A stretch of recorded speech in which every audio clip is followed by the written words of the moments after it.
हम बच्चे डर में जी रहे हैं कि अगली बार पता नहीं हम ही हो, भले कुछ दिन ही रहना है। हम यहाँ पे पढ़ाई करने आए हैं या फिर अपनी लाइफ के लिए सिर्फ डरने आए हैं? हम लोग यहाँ पे टॉर्चर होते हैं और यहाँ पे कोई समझने वाला नहीं है हमारी बातों को। शर्म आती है घर वालों को ना बताएं, क्योंकि वो और परेशान होते हैं, वो अपने खर्चे और कम करते हैं। आपको पता नहीं है, मेरे घर में लोग पंखे नहीं लेते हैं, कूलर नहीं लेते हैं, इसलिए कि मुझे वो खर्चा दे सकें। तो मैं जिस लाइब्रेरी में था वो भी अंडरग्राउंड थी, तो परसों रात में वो सील हो गई, मतलब परसों रात में उन्होंने बंद कर दिया। तो मैं आज सुबह सुबह गया लाइब्रेरी खोजने के लिए, तो जो लाइब्रेरी 3000 की थी वो 3500 4000 की हो गई आज, अभी का डेट में बता। कोचिंग का क्या है ना कि जब आप कॉलेज एजुकेशन में जाते हो वहाँ से आपको एक सर्टिफिकेशन या डिग्री मिलती है। इस एजुकेशन में किसी तरह की आपको डिग्री नहीं मिल रही है, तो आपको क्या मिल रहा है ये आप किसी को बता भी नहीं सकते। अगर आप फेल हो जाते हो तो आप सक्सेसफुल हो जाते हो तो सब कुछ गोल्ड है, वरना सब कुछ पत्थर। मेरे बाबूजी के यहाँ पे ना एक दाना निकल आया था। सच्ची है कि वो हॉस्पिटल नहीं जा रहे हैं। क्यों? पैसे लगेंगे ना। सर मत पूछो, ये मुझे रुला देगा ये सब बात करके, क्योंकि हम लोग यहाँ पे टॉर्चर होते हैं और यहाँ पे कोई समझने वाला नहीं है हमारी बातों को। सर चाय पीने के लिए भी सोचना पड़ता है कि कितनी पीनी है एक वीक में, जिससे हमारा पूरे महीने का बैलेंस हो जाए।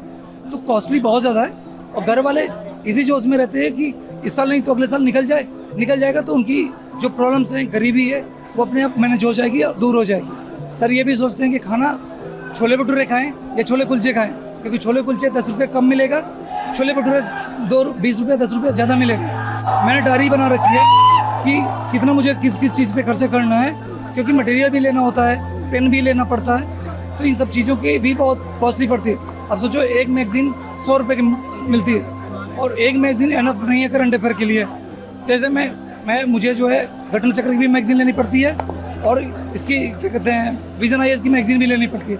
विजन IAS की मैगजीन का जो प्रिंट आउट है वो 60 रुपये का आता है, 80 रुपये का आता है। जो मेरा जो घटना चक्र की मैगजीन है वो 120 रुपये 130 रुपये की आती है और ये कई बार मोटी हो जाती है तो इसके महंगे इसका रेट बढ़ जाता है। तो अब सोचिए कि ये भी मैनेज करना है कि मैगजीन भी खरीदनी है, क्योंकि घर वालों को हमने बोला कि 8000 रुपये खर्चा चाहिए महीने का एक्स्ट्रा, लेकिन कई बार ये होता है कि मटेरियल ज़्यादा लेना पड़ता है। शर्म आती है घर वालों को ना बताएं, क्योंकि वो और परेशान होते हैं, वो अपने खर्चे और कम करते हैं। आपको पता नहीं है, मेरे घर में लोग पंखे नहीं लेते हैं, कूलर नहीं लेते हैं, इसलिए कि मुझे वो खर्चा दे सकें। यह कहानी सिर्फ एक एस्पिरेंट की नहीं है, बल्कि दिल्ली में रहने वाले हजारों एस्पिरेंट की कहानियाँ लगभग ऐसी ही हैं। एक तरफ उनके पास यह गिल्ट होता है कि उनकी वजह से उनकी फैमिली कॉम्प्रोमाइज़ करके उन्हें यहाँ पर रख रही है और अपने खर्चे काटकर उनका रेंट और बाकी का खर्चा संभाल रही है। इसके अलावा एग्ज़ाम को क्वालिफाई करने का प्रेशर तो होता ही है। ऐसे में 27 जुलाई की घटना ने इनके अंदर एक नया डर पैदा किया है। वह है कि जिस सपने को पूरा करने के लिए वह यहाँ पर रह रहे हैं, उस सपने के पूरा होने तक वह जिंदा रहेंगे कि नहीं। इसीलिए ओल्ड राजेंद्र नगर से शुरू हुआ यह प्रोटेस्ट अब बड़ा रूप ले चुका है। मुखर्जी नगर में भी प्रोटेस्ट हो रहा है और पटेल नगर में भी प्रोटेस्ट हो रहा है। दोनों जगहों पर छात्रों से बात करके हमें समझ में आया कि जो फियर है वह कॉमन है और रियल है। हमारा ये एक फ्रेंड निकला पटेल नगर में, पानी भरा हुआ था, बचने के लिए गेट छुआ, करंट लग गया। हम बच्चे डर में जी रहे हैं कि अगली बार पता नहीं हम ही हो, भले कुछ दिन ही रहना है। हम यहाँ पे पढ़ाई करने आए हैं या फिर अपनी लाइफ के लिए सिर्फ डरने आए हैं। कोई रेगुलेशन नहीं है। हम MCD से रेगुलेशन मांगते हैं, वो सिर्फ अपना सिस्टम काम करे और कुछ नहीं चाहिए, ना कुछ एक्स्ट्रा। और कोचिंग जो है वो इनफॉर्मल है, फॉर्मल लाइन में है, यूनिफॉर्म हो। आखिर सपना लेके हम आए हैं, पर सपनों तक बचेंगे कि नहीं इसका क्या भरोसा। ये डर है बच्चों में, इसलिए ये सब इतने इकट्ठे हुए हैं यहाँ पर। वहाँ जो बच्चे कोचिंग के बाहर है वो भी इसलिए इकट्ठे हुए क्योंकि डर है कि सपना तो पूरा कर लेंगे पर तब तक हम रहेंगे कि नहीं। एक आग कहीं लग जाए, इतनी गर्मी है, AC फट सकता है, शॉर्ट सर्किट हो सकता है। हाँ, मैंने जस्ट ग्रेजुएशन कंप्लीट किया है और मुझे बनना है, मुझे UPSC में मेरे फादर का सपना है तो मुझे वो करना है। मेरे फादर लेकिन अब रहे नहीं है तो मेरी माँ मेरे लिए डर रही है कि बेटा छोड़ दे, आजा घर से करना तैयार। हम कर सकते हैं घर से तैयारी, पर सर हम जिस जगह से आते हैं ना वहाँ एजुकेशन नहीं है उतना अच्छा, इसलिए हम इन जगहों पे आते हैं कि ताकि हम पढ़ सकें। अब यहाँ पढ़ने की जगह रास्तों पे क्या करें। कोचिंग जाना है, कोचिंग बंद है, लाइब्रेरी सारी बंद है, रास्तों पे बच्चे पढ़ रहे हैं बुक लेके। हमारे डिमांड ये है मेनली कि हम कॉम्पनसेशन चाह रहे हैं हमारे जो डिसीज कैंडिडेट्स हैं उनके लिए। दूसरी डिमांड्स हमारी ये है कि जो एमसीडी नेग्लिजेंट थी, जो कि जिसके कारण वाटर लॉगिंग होती है, और स्पेशली जो BSES है जो कि इलेक्ट्रिसिटी बोर्ड है यहाँ का, उनके कारण जो वायर्स है, जो इलेक्ट्रिसिटी वायर्स है वो इंटरट्वाइंड है, उसके कारण इलेक्ट्रिक शॉक के कारण लोगों की डेथ हो रही है। तो वो इमिडिएटली रिजॉल्व करा जाए और उसके बाद इंस्पेक्शन हुआ जाए वीकेंड्स में, हर वीकेंड्स में इसका इंस्पेक्शन हो। तीसरा हम चाह रहे हैं कि स्टूडेंट वेलफेयर कमेटी बने। चौथा हम चाह रहे हैं कि स्टैट्यूट आए, एक विधेयक आए जिसमें हमारी मांगे पूरी हो और रेंट रेगुलेशन चालू हो जाए। यहाँ पर ओल्ड राजेंद्र नगर में 90% जो लाइब्रेरी थी वह बेसमेंट में चलती थी। 27 जुलाई की घटना के बाद प्रशासन ने एक्शन लेते हुए उन सारी लाइब्रेरीज को बंद कर दिया। अब चूँकि यहाँ राजेंद्र नगर में केवल 5 से 6 लाइब्रेरी ऐसी हैं जो फर्स्ट फ्लोर, सेकंड फ्लोर या थर्ड फ्लोर पर चलती है, जो इस समय फंक्शनल है। और दूसरी तरफ यहाँ पर बहुत सारे ऐसे बच्चे हैं जिनका प्रीलिम्स निकल चुका है और वह आने वाले 50 दिनों में मेंस का एग्ज़ाम देने वाले हैं, इसलिए उनके लिए लाइब्रेरी ज़रूरी है। ऐसे में प्रशासन की तरफ से लाइब्रेरियों को बंद करने का जो एक्शन हुआ उसकी कीमत भी एस्पिरेंट चुका रहे हैं, क्योंकि बची हुई जो 5 से 6 लाइब्रेरी हैं उन्होंने अपनी फ़ीस बढ़ा दी है। बात यहाँ होती है कि जैसे कोई भी ओनर यहाँ पे अगर घर बनाता है और 3-4 फ्लोर का बनाता है, तो वो जो ऊपर वाले फ्लोर होंगे उनको वो हाई रेंट पे चढ़ाएगा बेसिकली, तो उसके पास बचता है बेसमेंट, तो बेसमेंट को वो किसी को और को दे देता है कि आप इसमें लाइब्रेरी चलाइए। दूसरी चीज़, अभी आपको मैं लेटेस्ट न्यूज़ बता रहा हूँ, आज मेरे साथ क्या हुआ है। अभी 2 दिन से सारी लाइब्रेरियाँ सील हो रही हैं यहाँ पे, तो मैं जिस लाइब्रेरी में था वो भी अंडरग्राउंड थी, तो परसों रात में वो सील हो गई, मतलब परसों रात में उन्होंने बंद कर दिया। अब मेरी मजबूरी है लाइब्रेरी ज्वाइन करना, क्योंकि मैं इस बार मेंस दे रहा हूँ, अभी मेरा मेंस का एग्ज़ाम है। तो मैं आज सुबह गया लाइब्रेरी खोजने के लिए, तो जो लाइब्रेरी 3000 की थी वो 3500-4000 की हो गई है आज, अभी का डेट में बता। और वारन में सिर्फ 3 से 4-5 लाइब्रेरियाँ हैं जो सेकंड फ्लोर या फर्स्ट फ्लोर पे हैं मोस्टली, और बाकी मोर देन 90% 95% लाइब्रेरीज अंडरग्राउंड है। तो अब मजबूरी हो जाती है, अब क्या चार्ज भी बढ़ा दिया इन लोगों ने। बिल्कुल, तुरंत डिमांड एंड सप्लाई को देखते हुए चार्ज बढ़ा दिया तुरंत। और पहले तो बोल रहे हैं कि फुल हो गई है, बट मैंने उनसे रिक्वेस्ट किया कि मेरा मेंस है अभी 50 दिन बाद, तो प्लीज़ आप कुछ करिए। तो उन्होंने बोला ठीक है, फिर आप 4000 दीजिए। अनरिजर्व का 3500, जिस लाइब्रेरी का 3000 दाम था उसका 4000 हो गया अभी। हाँ, लाइब्रेरी वालों ने फीस बढ़ा दी है, जो टॉप फ्लोर पे है ना, जैसे बेसमेंट से ऊपर है, फर्स्ट फ्लोर पे, सेकंड फ्लोर, थर्ड फ्लोर पे। मेरा तो बेसमेंट था तो वो तो सील हो गया लाइब्रेरी, तो रूम पे ही रहते हैं या तो यहाँ आते हैं प्रोटेस्ट में। 5 दिन से यहाँ 6वां दिन है ना, 27 से। दूसरा लाइब्रेरी क्यों नहीं ज्वाइन कर रहे हैं? दूसरा कैसे ज्वाइन कर लें? अभी गया था मैं उधर, एक है सेकंड फ्लोर पे गोल चक्कर साइड, वहाँ पे 6000 मांग रहा है, कैसे कर लूँ? वो सीट भी नहीं है और मेरा तो प्री भी नहीं हुआ है ना, तो अभी कोई है नहीं।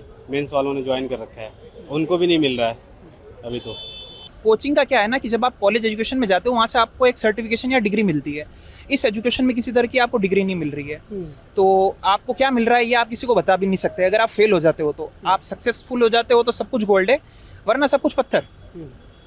ये पूरी जर्नी जो है ये इस तरह की रहती है। साइमल्टेनियसली जो दूसरे इश्यूज रहते हैं, जब हम यहाँ पर आते हैं तो जब कोई यहाँ पर आया और उसे रूम लेना है तो आप रूम की साइज़ देखिए। जैसे मेरे फ्रेंड है, इनके रूम की साइज़ जो है वो मतलब एक बेड, एक टेबल और थोड़ा सा स्पेस और है, लेकिन रेंट जो है वो 9000-10,000 के अराउंड है। फिर उस 10,000 के रूम के लिए आपको तकरीबन 21 दिन का ब्रोकरेज देना होता है।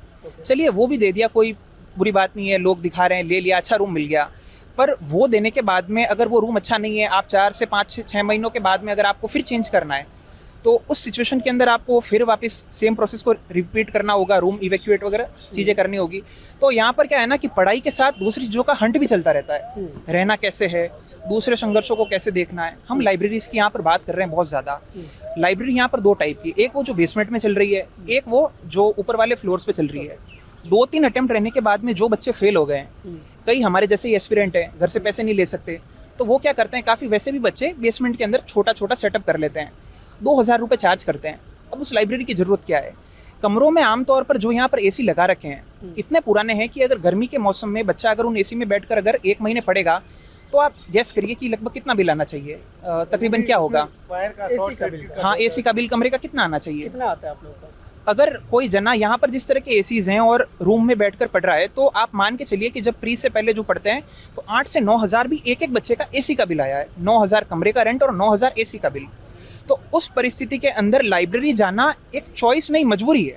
अब चूंकि एस्पिरेंट्स की सारी डिमांड अभी मंजूर नहीं हुई है और ऊपर से लाइब्रेरी भी बंद है और जो लाइब्रेरी फंक्शनल है उनकी फ़ीस ज़्यादा है। इनमें से बहुत सारे ऐसे छात्र हैं जो प्रोटेस्ट कर रहे हैं और उनको इस बार का मेंस भी देना है, इसलिए ये सारे छात्र प्रोटेस्ट साइट पर ही पढ़ाई जारी रख रहे हैं। ये हमने बुक्स ऑन स्ट्रीट इसलिए स्टार्ट करा है कैंपेन, क्योंकि भाई हमें भी 3 दिन से लग रहा है कि पढ़ाई ख़राब हो रही है। हमारे माँ बाप जो 10-12 लाख रुपए एक साल के खर्च कर रहे हैं हमारे ऊपर, हमारी कुछ जवाबदेही उनके लिए खुद के लिए बनती है। अल्टीमेटली हमें कुछ बनना है भाई पढ़ के, तो इसीलिए हमारा ये कैंपेन चल रहा है। बच्चे पढ़ रहे हैं, आप जैसा कि देख सकते हैं सारे, whether it is governance, polity, ethics, urban governance, disaster management, जो अगर ये एमसीडी वाले, पीडब्ल्यूडी वाले थोड़ा पढ़ लेते तो अच्छा रहता। 10 लाख स्टूडेंट्स फॉर्म भरते हैं, 5 लाख स्टूडेंट्स एग्ज़ाम में बैठते हैं और 5 लाख स्टूडेंट्स में से अराउंड 30,000 स्टूडेंट्स 15,000 स्टूडेंट्स मेंस लिखते हैं एंड उसमें से भी 3,000 स्टूडेंट्स इंटरव्यू में जाते हैं। मैक्सिमम 1,000 स्टूडेंट्स का लिस्ट बनता है जो क्वालिफाई करते हैं, उसमें से 50 में भी IAS में भर्ती होते हैं। तो आप सोचिए कि कंपटीशन किस लेवल का है। 5 लाख से मैक्सिमम 1,000 स्टूडेंट्स, वो भी मैक्सिमम नंबर्स में बोल रही हूँ। तो pressure is very real because UPSC में ऐसे सब्जेक्ट्स होते हैं, इतनी पढ़ाई करनी पड़ती है कि आपको पूरी दुनिया के बारे में पढ़ाई करनी पड़ती है। Literally from economy, polity, geography से लेके सोसाइटी से लेके गवर्नेंस से लेके हर एक टॉपिक के बारे में आपको जानकारी होनी चाहिए अगर आपको क्वालिफाई करना है तो उस प्रेशर में अगर हम लोगों को ये सब चीज़ करना पड़ेगा तो definitely it's a double burden on us and लड़कियों के लिए तो और भी ज़्यादा। जैसे कुछ फैमिलीज़ में जल्दी शादी हो जाती है तो उनको ऐसा होता है कि क्वालिफाई करना ही, अगर क्वालिफाई नहीं हुआ तो अगले साल शादी हो जाएगी। सो हाँ, मतलब वुमेन रिलेटेड इश्यूज और भी ज़्यादा है यहाँ पे। 27 जुलाई की रात से ही यह प्रोटेस्ट चालू हो गया था और अभी तक जारी है। आज 2 अगस्त है, लेकिन छात्र लगातार डटे हुए हैं क्योंकि उनका कहना है कि उनकी जो डिमांड है वह अभी तक पूरी नहीं हुई है। वही दिल्ली सरकार ने कोचिंगों को रेगुलेट करने के लिए जो कानून बनाने की बात कही है, उसके लिए छात्रों से 10 रिप्रेजेंटेटिव मांगे हैं, जिसको लेकर छात्र आपस में विमर्श कर रहे हैं और जल्द ही छात्रों के बीच से 10 रिप्रेजेंटेटिव दिल्ली गवर्नमेंट के सामने जाएंगे। आगे क्या होगा इस बारे में हम आपको अपडेट करते रहेंगे। तब तक देखते रहिए न्यूज़ लॉन्ड्री के लिए अनमोल प्रीतम, दिल्ली। पत्रकारिता का नासूर बन चुके विज्ञापन के मॉडल को खारिज करके खबरों की इस दुनिया को बदलिए ताकि पत्रकारिता आपके लिए जवाबदेह बने। newslaundry.com/subscription पर क्लिक कीजिए और अपने मन मुताबिक पेमेंट का विकल्प चुनिए, क्योंकि हमारे सब्सक्राइबर्स का नारा है, मेरे खर्च पर आजाद हैं खबरें।